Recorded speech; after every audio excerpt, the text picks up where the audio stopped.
Welcome to the Sports Ethicist Show, coming to you from the basement of Burpee on the campus of Rockford University in Sportstown, USA, Rockford, Illinois. I am Shawn Klein, the Sports Ethicist. The Sports Ethicist Show discusses the many ethical and philosophical issues that arise in and around sport. You can read the Sports Ethicist blog at sportsethicist.com, where you can also download podcasts of previous shows, subscribe to the podcast, or find links to related information. The Sports Ethicist is also on Facebook and Twitter. You can follow us at Sports Ethicist, and you can email the show at sportsethicist@gmail.com. Diving, flopping, going to the ground, whatever you want to call it, it's a controversial issue in sport, especially in soccer. Now, most fans and participants, I think, are not really in favor of it, though some are seemingly more accepting of it than others. So is it wrong? What is the nature of this wrongness? Is it cheating? Now, back in March, I wrote a blog about diving that was a partial response to a post at Mike Austin's blog, Ethics for Everyone, and I've asked Mike on the show to continue the discussion. Mike Austin is a professor of philosophy at Eastern Kentucky University. He has published numerous books and journal articles related to ethics, philosophy of religion, philosophy of the family, and philosophy of sport. Most relevant for the Sports Ethicist Show, he has edited several books on philosophy and sport. The Olympics and Philosophy, Cycling, Philosophy for Everyone, Football and Philosophy, Running and Philosophy. And in addition to the Ethics for Everyone blog and his own personal blog, he runs the group blog Philosophy of Sport, available at philosophyandsports.blogspot.com. And you can check the Sports Ethicist website for links to all of these and more. So welcome to the show, Mike. Yeah, thank you very much. It's good to be here. Now, I know you're a big Arsenal fan, so congratulations on the FA Cup. Yes, that was a good weekend for me, or at least, yeah, as you know, end of a long drought. So yeah. Well, and you guys were also in some contention, at least for a good chunk of the season for the Premier League as well. You kind of fell off towards the end, though, huh? Yeah, that was. Yeah, it's 128 days. We were top of the league. Yeah, it was pretty good. Pretty good, yeah. And I follow Liverpool, and they kind of blew it at the end. They certainly could have taken care of business on their own, but I think they, in American sports we often talk about peaking too soon, and I think they sort of peaked a little too soon, and those last couple matches were a little iffy. But that was rough. I kind of like to see a team like that, if not Arsenal, win, just because it's not like Man City where they've just purchased, two world-class lineups. Right. Or Man City, Man U. It's like rooting for the Yankees. It just doesn't quite fit for me. Yeah. And so now Arsenal still can qualify for the Champions League, though, correct? Yes, that's right. They have to do a playoff in August, a two-leg against somebody to play into the proper league. So. Okay. I mean, this isn't, I guess it's somewhat related because we are going to talk about soccer. I didn't expect to do a couple minutes on this, but it's one of the things I've come back to it on the show a couple times. I'm fascinated by the way European soccer works and how different it is from, American pro leagues, the relegation and promotion aspect, but then also the multiple sort of leagues that you can be in, because you have the FA Cup, you have the Premier League, you have the European circuit, I guess you could say, with the Champions League or the Europa League, and you just don't have anything comparable to that in American pro sports, and so I think it's something pretty interesting and exciting and different and hard for, I think, Americans to understand. Yeah, I think that's right. I think especially the relegation promotion thing. I think there are some people who would like, the MLS, the American Soccer League, to follow that model, but then I'm not sure it would work here. It's hard enough with soccer fighting for popularity, even though it's gaining, to think of, a team like, I grew up in Kansas City, so if that team falls apart to get relegated, you can see in some cities would lose interest pretty quickly. But yeah, it is. I mean, in Europe, the passion's so deep and there's so much demand for it that, the system works. And I think it works well for player development, which I think is one thing that we miss out here. Yeah. I mean, baseball, you almost have something like that, or at least you could see it transitioning into something like that with the minor league system, because it already is a hierarchical tiered system. But none of the other leagues have anything like that unless we get rid of college athletics, and then maybe you can have the football, college football could be like that, and maybe basketball too. But that's probably a whole topic for a different show. Yeah, that's right. So our topic is related to soccer because it is the blog post that you originally wrote was diving in soccer, keep the outrage, and in that you described diving as an especially egregious form of cheating. So I was hoping maybe you could speak to that, explain what you mean by that, and then maybe defend your position quickly. Yeah, I think at the time of writing it, I meant it really makes me mad when other teams get away with it and it hurts my team. But yeah, I think, it was after I read your reply, actually, I thought, well, I'm not sure I know what cheating is either. So it was one of those times where because it's a blog, I just fired it off. Right. But I think my idea was it was something that really can decide a game, and it's an intentional breaking of the rules coupled with deception to try to gain a competitive advantage. Now, whether that definition is going to hold up to philosophical scrutiny, we can probably talk about it, but I think that's kind of the working definition I had in my mind. Okay. Yeah, and like I said in my post, I thought we pretty much agree on the general attitude towards diving, right? We both think of it as unsportsmanlike. We both see it as at best morally dubious and certainly not honorable. It's the one way I think about that is my son is still pretty young, but I can see him playing soccer in a couple years, and if I was coaching the league, I youth soccer is a little different, but I certainly wouldn't coach my kids to dive, and if I was a professional coach, I wouldn't be coaching that either. It just doesn't seem like the way I would want to win the game or want to play the game. And so I think that's a point in which we share, correct? Yes, that's right. I agree with that. And so given our understanding of the game and the game in its best light, something that we don't think ought to be part of the game. Now where I guess where I took some issue or I had some concern was the characterization of it as cheating. And as I said in the post, it made me realize I don't know what cheating is, and maybe cheating's just too fuzzy or too vague of a term here, because I tend to put diving more into the same category as the professional or intentional foul or other forms of gamesmanship. And you seem to want to differentiate between those. So whether we really want to call it cheating or not, that might be more of a semantic issue.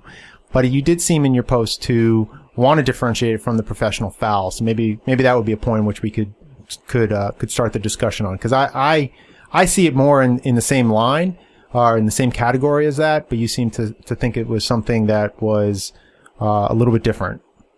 Yeah, and I think kind of at the root of that for me, the way they're different, and I think I mentioned this briefly in the post, the professional foul, it's might be similar to a foul in basketball, but at least if we just stick with soccer, professional foul, you commit the foul, maybe it's a breakaway, and you think, I'd rather accept a possible yellow card in this case than give my opponent a one-on-one versus the goalie or something like that.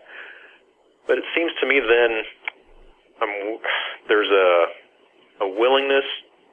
It's hard to hide a professional foul, I guess. I mean, the point of it is you figure you're probably going to get called on it. Right. But in diving, there's this deception present, and so maybe I'm sort of working backwards now since I didn't have a definition of cheating in mind, but maybe there's something about the deception coupled with the rule breaking that was, for me, pushes me to think of it more along the lines of something like cheating rather than merely a professional foul. Right? It's got this extra feature of gaining the advantage while trying to prevent detection by the official that maybe made me think it more along the lines of cheating rather than just a professional foul. Right. Now you mentioned basketball, and basketball sort of has that, the paradigm of the intentional foul, that, typically at the end of a game, it's part of the explicit strategy. And you can even hear announcers criticizing coaches for, they had a foul to give. And so it's really part of the structure of the game to foul in order to stop the clock, get possession back, but you pay a price, to put it in Robert Simon's terms, you pay a price for for that foul, and the other team gets 2 shots. And so they can extend the lead, but you're hoping maybe you can get a 3-point shot and get the possession back and give you a chance to remain competitive. And that has the unique feature, of course, that the foul has to be called in order for it to be effective at all. Right? You do it quite, you try to do it as much in the face of the official as you can because you want to get caught, right? I mean, so there's no deception involved in that kind of foul. Deception would undermine the whole point of it. But I think in soccer, in hockey, in maybe other kinds of fouls in basketball, and certainly in football, if you think about holding or pass interference, and similar penalties in football, American football. They don't necessarily have like big deception. I don't know what I'm trying. You don't necessarily go into it thinking, I'm going to pull a fast one here, but you might engage in it with the understanding, okay, this might be a foul, right?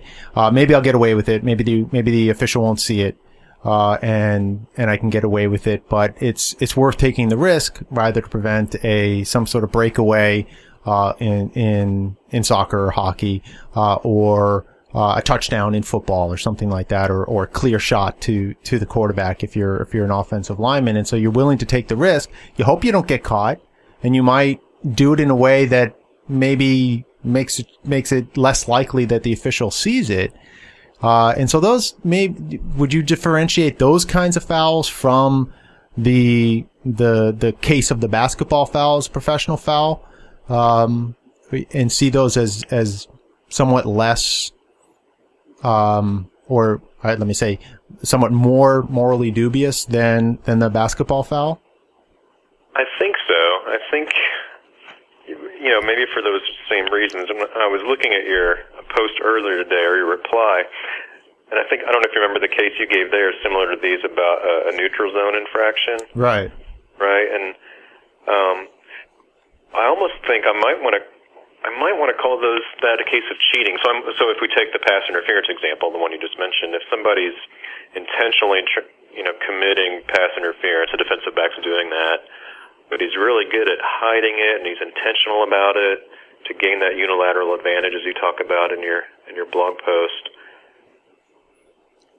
I guess at least at the moment, I think that I might call that cheating. Okay. But again, right? It's philosophy. So then we'd have to kind of see if there's some other counter examples to that definition, maybe that are stronger, or maybe I'm just wrong. But yeah, I would want to say so, I think.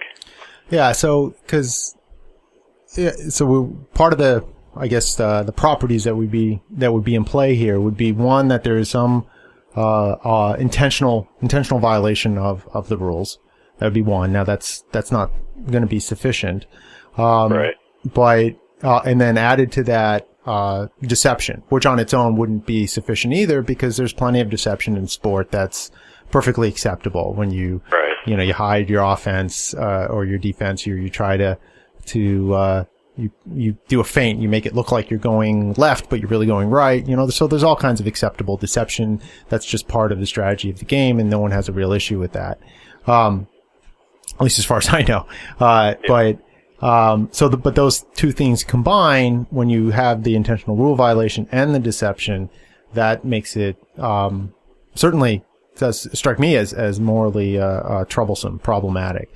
Now, one of the things that I guess I was trying to get at in my post, that seemed to mark off a different spot for cheating, was the sort of exception making for oneself. And I guess this is maybe a little bit Kantian, which would be surprising, because I'm typically more of an Aristotelian, and usually don't go for Kant. And I think you're more you're more Aristotelian minded as well, generally speaking, right? Yeah, that's right. Yeah.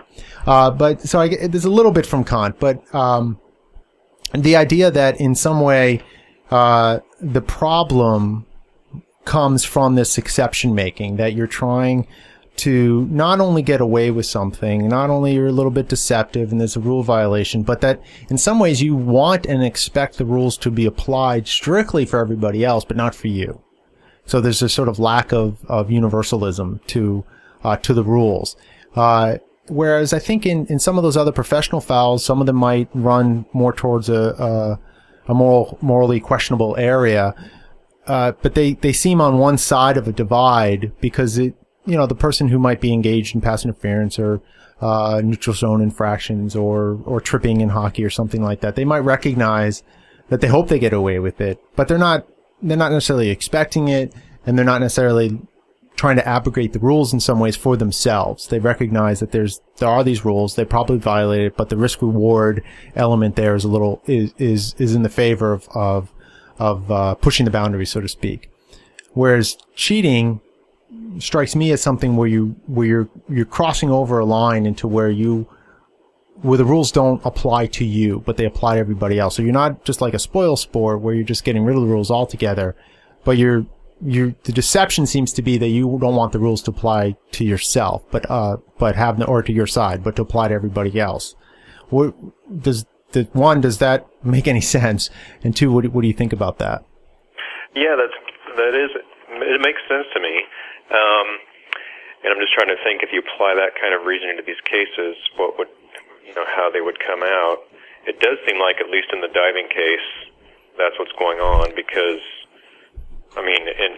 people that dive get upset when opponents dive.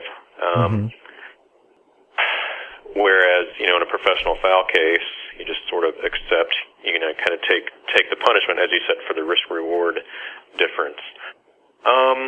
And you can see the diver who doesn't get the call can really, put on the theatrics and try, and show that they're really upset that they didn't get the call, and really kind of go into rubbing their ankle or whatever, trying to exaggerate the situation and make the official, hopefully at least maybe for the next call, give them a call. So that might be part of what you're saying as well.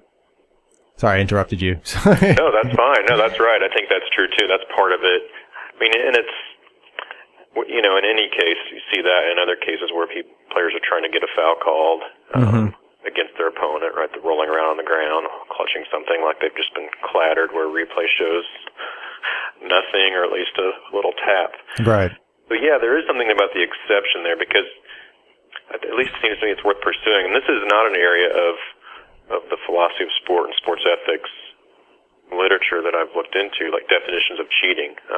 Talked about it a little bit in some of my classes, but I actually haven't looked at what people have thought here. Or even if, I'm assuming there's got to be more stuff out there than I'm aware of. But there's not a lot, surprisingly. It's at least just on the concept itself. Unless I could be missing things, I haven't done an extensive search.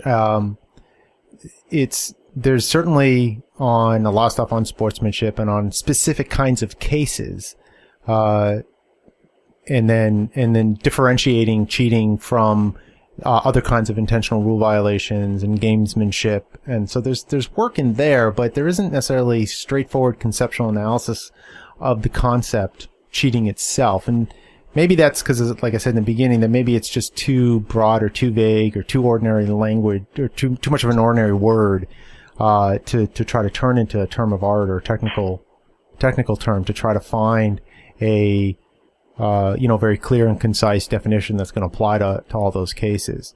One thing that I tried to do was think, okay, well, what are some other areas outside sport that we use the term cheating? Now, obviously, we're both college professors, so academic cheating comes up a lot. And I know we finished up our semester, and I imagine you guys finished up or are you guys done? Or are you still? Yeah, we're done. So, yeah. So, like me, I'm sure you have cases of plagiarism. Probably, I generally have one a semester, it seems like, which is kind of depressing. And so, thinking about cases of academic dishonesty, I was trying to find analogous cases, because we have clear cases of cheating in sport. PED usage, corking bats, using other kinds of illegal equipment, and so on. Or trying to sneak a player on or off without doing a legal substitution or something like that. So there's clear cases of cheating that are uncontroversial, and that seems in academics there might be borderline where you're not sure if the person engaged in cheating, but it's a pretty clear line. There isn't a sort of space, I guess, depending on what you think about intentional rule violations or intentional fouls in sport, where some rule violations are acceptable. And that's makes, I don't know if it makes sport unique, but it certainly makes it different than in academics. There's not clear to me what rule violations you would have that's okay. You can do that. Maybe you have something in mind, or do you see any parallels there? Yeah, I was trying to think, because if normally the student might be engaging in sort of in the risk reward kind of reasoning, but it's right. But the risk is that they would get caught and fail the paper or the class, or depending on the school, get expelled, suspended, or kicked out. So it's not like we think, oh yeah, you broke the rule here, but it's okay. You're trying to, right. Or even something like the basketball foul, where we expect you to break the rule, right? I mean, that's well, you had a foul to give, or you have a cheating to give, or I don't know. Yeah, so there's no real parallel there. So, but two examples that I thought, okay, maybe these are kind of close. One would be, and I'm sure you've had cases like this, where you're reading the student's answer on an exam. It's an essay exam or a paper, and you can tell they're just kind of BSing their way through it. They don't really, it's not. They don't really get it, right? But they say it in enough of a way that they kind of get it. They get close enough to the answer, but it's you kind of know the student, so you kind of feel, they're just kind of BSing their way through. That feels to me a bit like, a simulation foul in soccer. I mean, they're kind of simulating that they know, but they don't really know. But it's not always easy from a teacher's perspective to sort of mark them off, because if the student challenged it, what are you supposed to say? Well, maybe if you gave them an oral exam and asked them, but if the student's a good enough BSer, and I know as a student I did that a little bit, and I had some colleagues in college that were very good at making it sound like they knew what they were talking about, when clearly they didn't. And they would admit it afterwards to you, even though in the context of it, they would sound really good, which always annoyed me because I was never that good. And so that struck me as a little bit like that. I mean, because the teacher, it would be hard to give a bad grade on that, and maybe mark it down a little bit, but it would be hard to just sort of say, look, you don't know what you're talking about here, unless you had an oral defense of it. Then that might help out there, because then you could have more of a give and take. So that seems somewhat similar. What do you think about that kind of case? Yeah, it does seem similar. It makes me think, there is a cultural aspect to some of this. So I can't remember where I read this recently. It was someone who was I believe a college professor, talking about teaching, I think it was in India, or maybe some Indian exchange students, where they wouldn't guess on test questions because that was for them a form of cheating, right? Oh, interesting. So of course, as you know, in soccer, like in certain parts of the world, the diving is just considered a part of the game, right. Less concerned. So if we think, it is kind of a simulation. We sort of, at least in the American academic system, right? I tell students to guess. I still have students on, say, if I give if part of my test is multiple choice or true false, or even essay, I say, write something or just guess, because at least you have a chance of getting some points. Right. Give it a shot. Well, because partly some of that is because they might know more. They might know more than they think they know. So I don't know the answer to it. Well, maybe if they gave it a shot, they betray that at least some knowledge of the material. So I think in part it's sort of pushing them a bit, but the cultural thing, I think, is an important thing to touch on, and because those mores do seem to change as well, even within culture. I always go back to Chariot of Fire, and the notion more in the sort of 19th century gentleman's sport idea of even having a coach as a kind of cheat. Right. And that's certainly something that we don't. That's not even, when I tell my students that, they look at me like I got four heads. Like, what are you talking about, Dr. Klein? That doesn't make any sense. So, there definitely is, there is that sort of ethos element to it, the mores element. of what's sort of acceptable and what's not. I mean, and part of your post was to sort of hold the line and say, no, look, let's not, just tolerate this, because then we'll just accept it. I mean, much like what we do with plagiarism cases is, okay, let's try to hold a firmer line, hold our students to a higher standard, so that they don't engage in it. That part, at least one explanation of, if we think that there's more plagiarism today than there was in years past, that may be part of the explanation of that is because we've been more lenient on it, than in the past. And so, it's become more acceptable. That's a whole, sociological question that I really have no idea about. I don't even know really if it is more. It seems more to me, but, that I think is confirmation bias more than anything else, or proximity bias. Right. But, so we're okay. I kind of lost my train of thought there. Oh, well, holding the line. Yeah, Yes. I mean, yeah, that was part of what I wanted to say, and I think, I know that, of course, it's coming from, American culture, and I watch other leagues, but primarily the English Premier League. But you can watch a soccer match when this sort of, not just the diving in the box, but all over the field, and everything's exaggerated, and maybe just from a structure of sport kind of perspective, right? This when a soccer match sort of degenerates into this, everybody's flopping or diving or exaggerating fouls, Right. then it starts to take away from the game itself, from some of the, I think of what the game's about, the certain excellences they're trying to cultivate or display, or all those sorts of things. So that I think that might be one route to go to make it more transcultural, so to speak, some kind of prohibition that it actually undermines, what the game is supposed to be, encouraging, displaying, those sorts of things. But I wonder if we think about the academic cheating versus the diving. Maybe for me, part of what underlies both is, right, one thing that's wrong with a student cheating is then they receive recognition both in school and even afterwards, and maybe even get some access to other goods like a job over a student who honestly came by their grades. So they're getting something they don't deserve, right, these questions of desert. Mm-hmm. And maybe there's something that's part of what is going on with diving, right? You're getting a penalty kick you don't deserve. Right. Of course, in soccer, there's this element of luck that sometimes maybe is greater than in other sports. So it's not all about desert.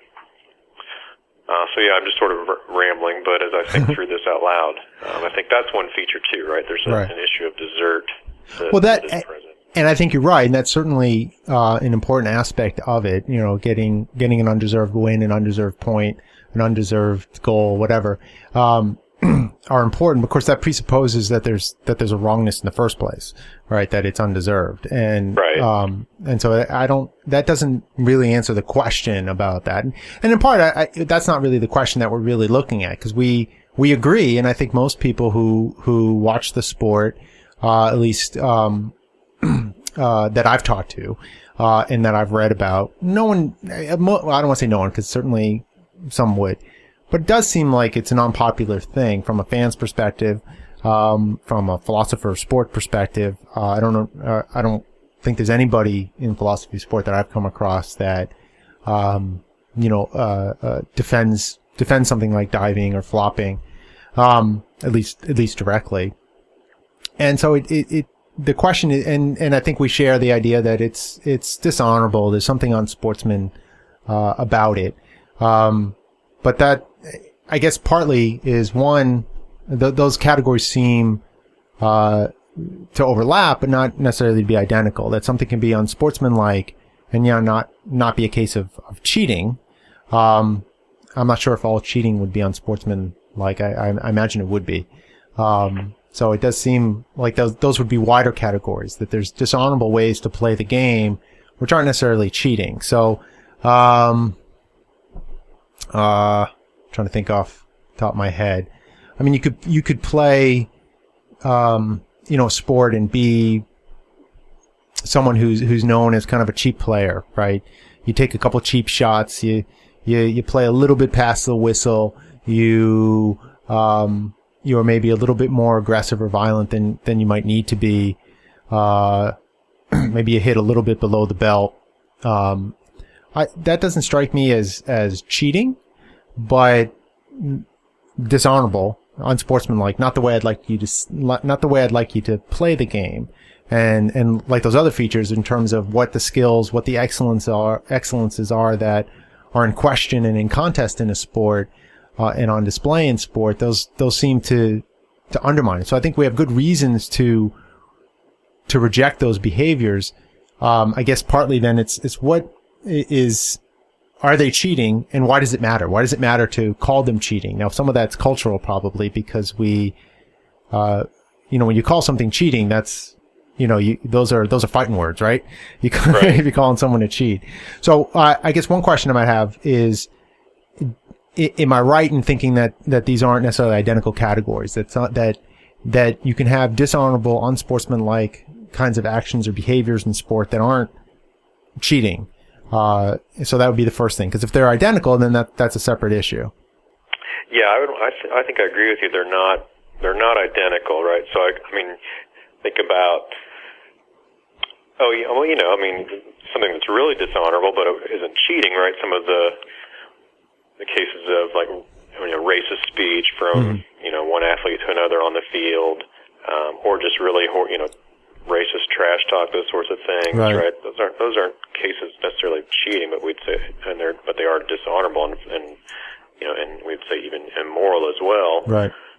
But so I think I agree that they're not identical. So yeah, we're still looking for then what's that feature or property or set of properties that make something cheating over and above dishonorable or unsportsmanlike or something. Well, and then the other part of my question, I guess, is it really important to find that, right? Is there really something more in terms of, I guess, let me put it this way. So we're going to have all these different buckets to put different kinds of behaviors in that we don't like, right? Or that we think are wrong in some way, that don't fit into the sport. So we have things that are unsportsmanlike. You have things that are dishonorable, but aren't necessarily cheating. We have other things that are deceptive violations of the rules. And then there's different kinds of rules, right? So you might have pregame rules, things like PEDs, and equipment rules and substitution rules and other things that people might violate. And we can be critical of, and maybe we call those cheating or not, and have a couple other buckets of kinds of activities that we think ought to be prohibited in sport. Is there something gained conceptually by isolating one or more of those buckets as this is cheating? Or is it something, or are we trying to do something else? Does that make sense? Yeah, I guess I would think, at least from my perspective, as someone who has more of an Aristotelian approach to these kind of things, in one sense, it doesn't matter to me, right? And if it's dishonorable or unsportsmanlike, and maybe in some ways pretty seriously so, that's sufficient for rejecting it. So right. What do you get by adding, or if you could add this category of cheating, or whether it matters whether it gets there or not? Maybe not. Yeah, that's partly where I think I was coming from was, if we have good reasons to think that this behavior is in some way wrong or inappropriate or mismatched with the activity, that should be sufficient. And calling it cheating, whatever we want to call it, may not really matter one way or the other. Those are just sort of words, right? You can call it whatever you want. We're picking out some conceptual space, something in the world that, look, this kind of activity is one that you ought not to be engaging in. And what we call that, there might be other reasons to call it this or that or some other thing, but just in and of itself, picking out it seems the important thing from the normative point of view is picking out that category, and maybe having a name for it is helpful for other reasons, but picking out that category seems to be the first move we want to make. Yeah, that seems right to me. And I think, calling it cheating or calling divers cheats, right, that has well, I don't know if value is the right word. It's effective, right? And rhetorically, as you said, they're fighting words. Mm-hmm. Maybe the way it gets used in ordinary language in terms of diving is just to point out, we really don't like this, right? Yeah. It's really bad. It could decide a game, those kind of things.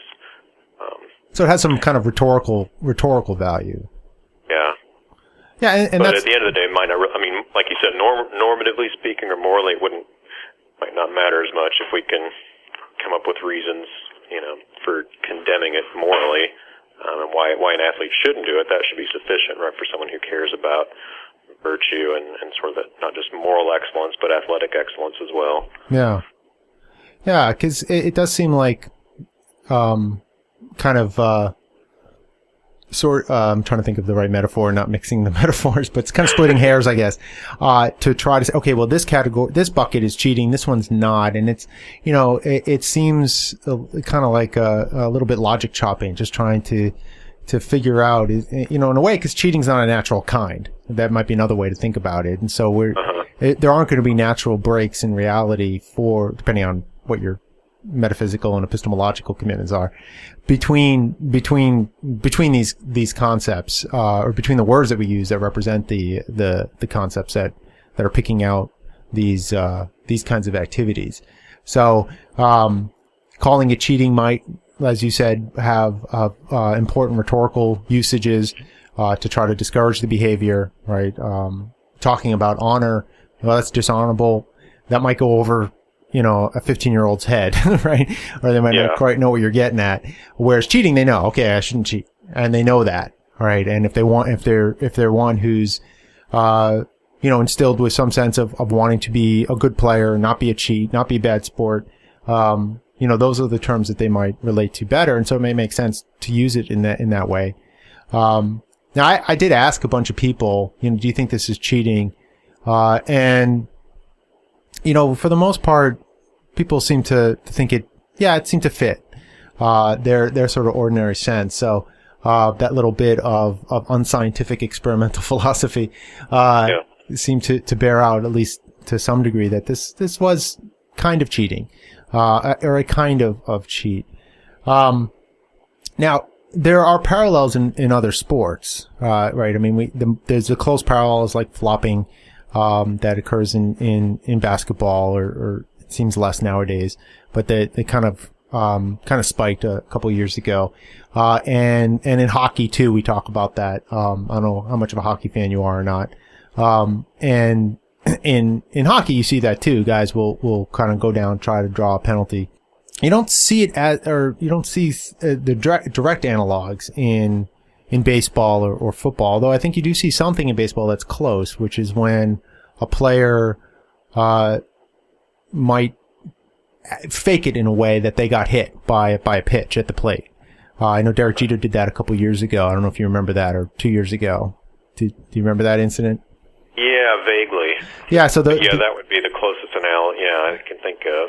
Yeah, the pitch hit the bat, and he had the trainers come out to look at his hand and really made a big to-do of it to get the base, and there did seem to be a kind of faking it that was going on there, and I'm sure that's happened in other cases to try to get on first. In football, I guess I can't think of anything off the top of my head that's a close analog. I mean, there certainly are intentional fouls and other kinds of deceptive sort of things that might go on to try to draw penalties, but nothing that seems analogous or a close analog to fouling or not fouling, sorry, diving or flopping. Can you think of anything in American football that's like that? Yeah, not really.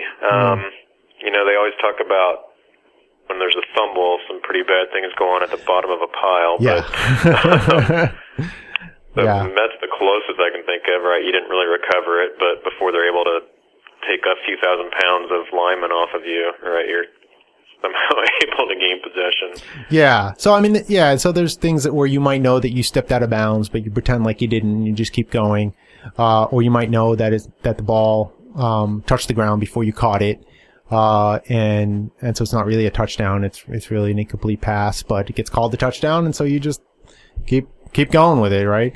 Right. And actually, I use that specific example in my sports ethics class, and not a student. So I asked, would that be wrong?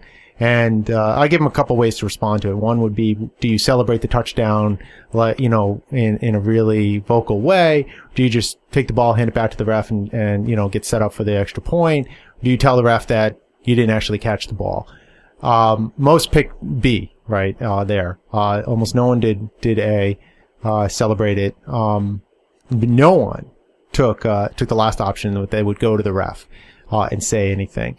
And, I try to push them on that, and they're just like, no, it's the ref's job. It's not our job. We play the game to the whistle, and it's the ref's job to call the game. And if it's not a catch, if they call it a catch, then it's a catch. So that was a bit surprising, to me. Not that surprising, cause, that's sort of what I expected, but I guess, that no one even wanted to even pretend to take what might be called the moral high ground there seems surprising. But I think there's something parallel to that in the diving case, which is why I kind of went there, is what is the role of the referee here, or the officials here? Because of course, that you can dive, but it's got to be called. And so that some onus is on the official. Now, whether we want to go so far as to say it's all on the official, that seems too much for me. But there does seem to be some onus on the official to better differentiate between simulation and real penalties. What do you think? Yeah, he's definitely, the officials have that's their role. It just seems difficult, right? If someone's good, but it can't all be on the official, right? I agree with you there. Some of it is, and I guess it comes back to as much of goes back to training, and things they're going to emphasize each year for officials. I think players can get in trouble with this in the opposite way, right? They might actually get fouled, but they over-exaggerate it, and if they don't get the call because it looks unnatural, the official thinks something weird is going on. Right. But I officiate youth soccer here where I am, and just a week or two ago, I was shielded, but a player, this is probably a 9 or 10-year-old, he had committed a handball, and he tells me, I committed a handball, and I was like, well, I didn't see it, so just keep playing. But so it made me think of that, because that's option C, right? He knew he had done something he shouldn't, and then within a minute he committed another one, and I saw it and called him. But yeah, some of these. Do you think he did that on purpose? What's that? Do you think he did the second one on purpose? I don't think so. Okay. I think he had his hand out. I mean, it's always supposed to be deliberate, if the rule in soccer is, but of course, how you determine that's so tough. It's hard to, especially at a young age, because they don't have the same control. But it's interesting. I think you see players in younger ages, they'll admit they did something like that, or they'll come to a referee. Something happens over time where now the onus is on the referee, like you said, to at least that's what's in the player's mind. My job's not to call the game, it's to play the game. Mm-hmm. But from an Aristotelian perspective, right, then you want to be pushed more to something like, at least prima facie, something like that third option where you would admit it. But then I don't know, I've thought about that question a lot, right, how that fits into the roles that we play, because it's not like every player the game would break down if players were playing the role of referee as well. Right. And then there's real epistemological issues. I mean, we're talking as if this is always clear, right? Yeah. And now maybe a handball would be clear, but so you'd know if your hand touched it. But with the catch, you might not really know. It happens very quickly. You might think it touched the ground, but maybe you're not sure, right? Yeah. And in the cases where it would seem like it would be clear, then the ref probably sees it too. So these sort of cases do seem to come up more likely in this where it's really close, it's really hard to tell, it's kind of a borderline. And so you're not necessarily in any better position than the official to call it. And so maybe it is better to sort of, leave that to the official, because that is their sole job. And so you're still thinking about other things, you're doing other things, you're paying attention to the players around you, what you need to do. You're not necessarily paying attention to whether to the specifics of all the rules there. That's why you have the official. And so that I think is part of where some of the difficulty here, some of where disagreement might come up. Because I think if for most part, if we sat around and talked about this, most people would agree that, real egregious cases of simulation and flopping and diving and all that are no one wants that. At least that's my optimistic guess. But right. It seems more likely that there's a lot of borderline cases, right? So here's something that it would be a borderline yellow card, let's say. Now, if you go to the ground, you'll likely get the call. But if you play through, then maybe the probabilities run the other way and you're not going to get the call. And so then it becomes a sort of area where, is that diving?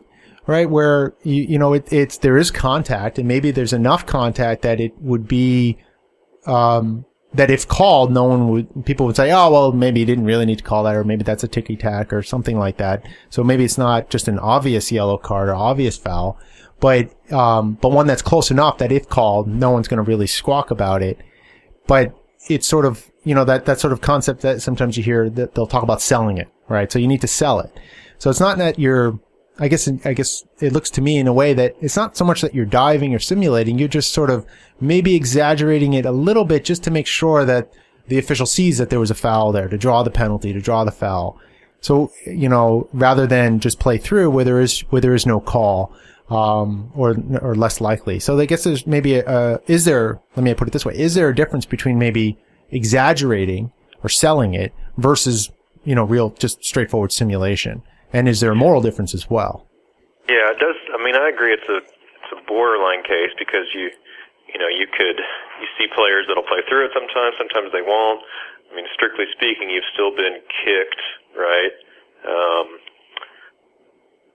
I mean, I think what is the difference? I guess one difference is your opponent has actually committed a foul or at least something close to it, unlike the simulation case. Yeah. Where there's no contact. So there is a difference there.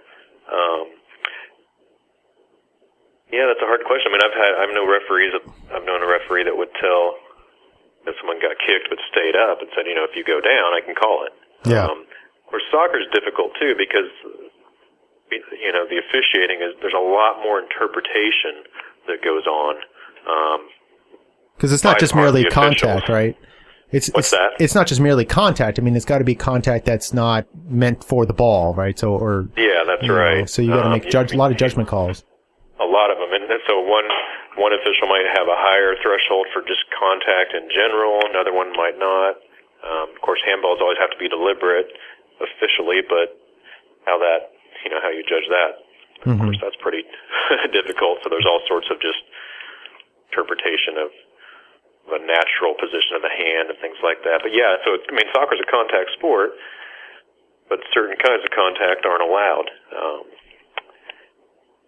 Those are borderline cases. I'm not sure what to say. I think that there are going to be these unclear cases, somewhere if you're just barely tapped and you go down, right? That seems more questionable than a good hard kick where maybe you could stay up, but you decide to go down to make sure the foul gets called. Mm-hmm.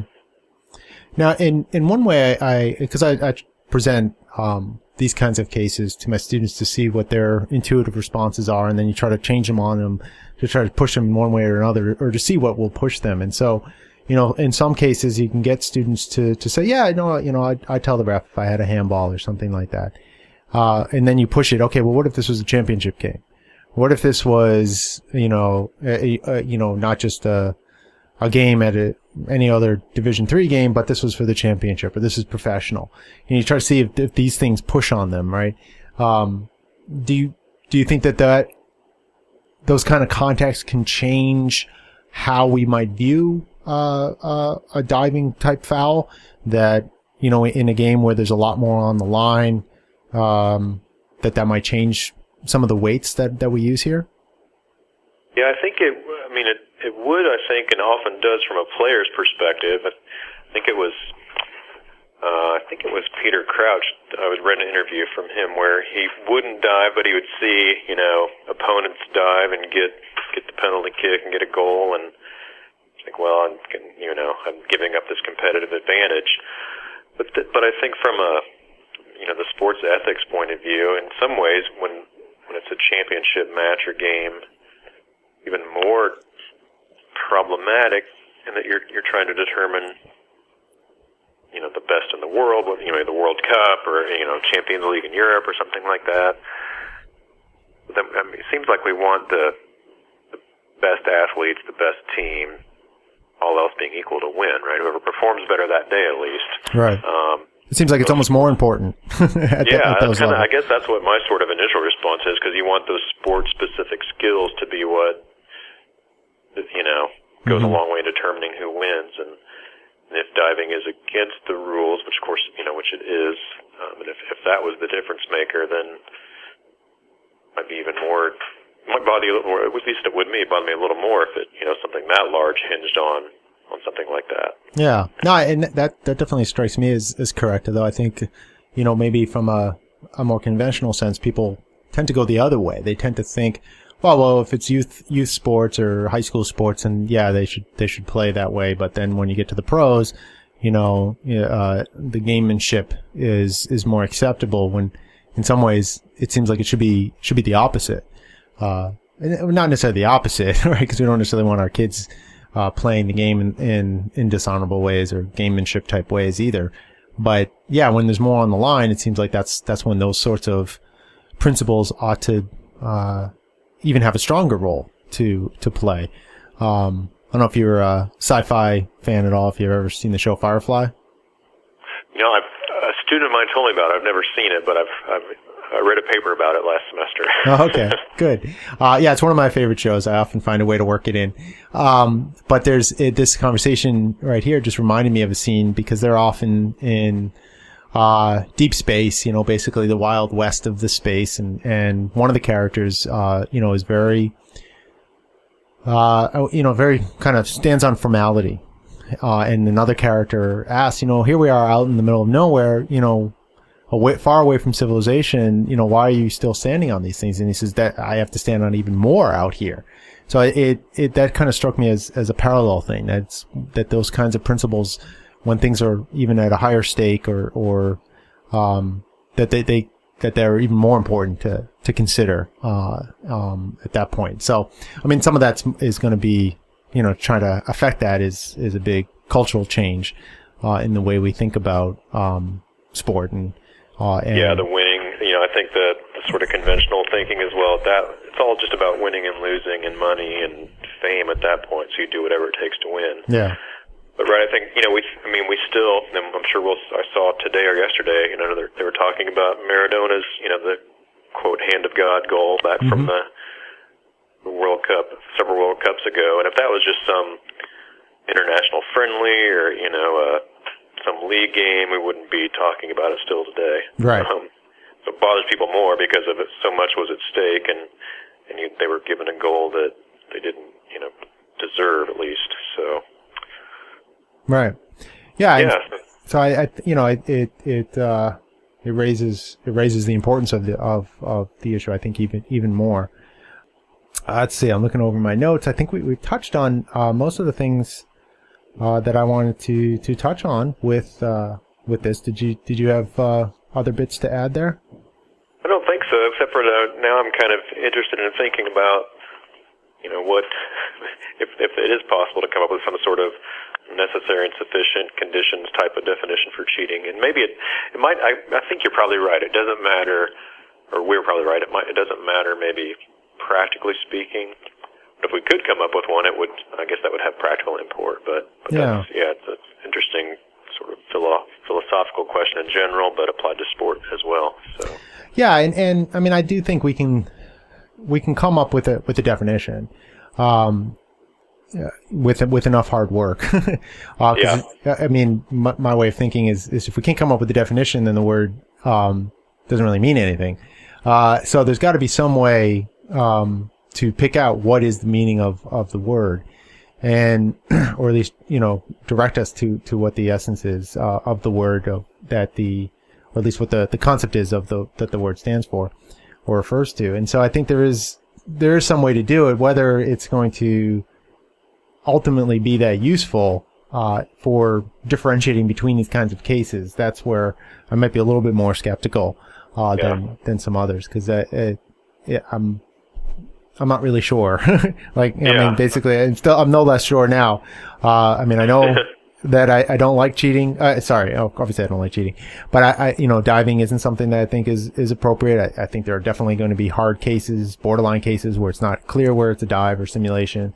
And we need to be careful, in terms of when trying to get rid of diving, in this sport, that you don't swing the pendulum too far the other way. So there are all those concerns, but certainly it seems like something that we should try to get rid of in some way or another through more education, cultural understanding, paying attention to the kinds of things that we talked about in terms of the excellences of the sport and so on. And that would, I think, make the sport more interesting. And I mean, as you were saying, you're watching a game where it just becomes a matter of flopping and penalty kicks isn't very interesting. Similarly, in hockey, watching a game where there's just a lot of penalty kills and power plays isn't as interesting as 5-on-5. And watching football where there's just I call it sometimes pass interference ball, where it's just you throw it up and you hope for a pass interference call, and that's how you move down the field. That's not why we watch these sports. We watch it because we want to see the best athletes contending at their best, and that these kinds of things don't really do that. So, well, thanks for coming on the show. Thanks for your original article that got me thinking about these things, and this is just the continuation of the conversation, and hopefully it will continue more. Thanks, Mike. Yeah, thank you. It was good to talk through these things. I appreciate it. This has been the Sports Ethicist Show. You can find us at sportsethicist.com, Facebook, and Twitter, and you can email the show at sportsethicist@gmail.com. We'd love to hear from you. Thanks for listening.